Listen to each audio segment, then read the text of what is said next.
bakit nga ba pumunta sa kalawakan ang grupo ng mga celebrity na to na puro kababaihan?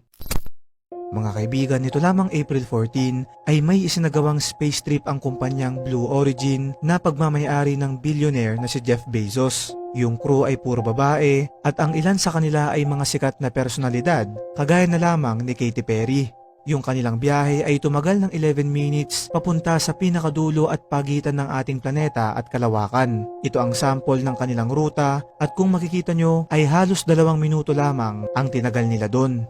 Ang pangyayaring to ay umani ng samot-saring opinyon at mga teorya na nagsasabing wala naman daw itong kwenta at nagdagdag lamang ng polusyon sa ating mundo. Ang napansin naman ng ilang conspiracy theorist ay ang patch logo ng kanilang spacesuit na parang may resemblance ng sigil of Baphomet na isang satanic symbol.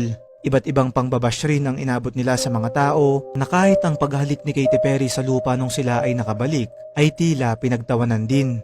Pero ang dahilan talaga kung bakit nila ito ginawa ay upang ma-introduce sa publiko ang space tourism na mag-o-offer ng mga ganitong klaseng space trip sa hinaharap. Ano sa tingin mo, kaibigan?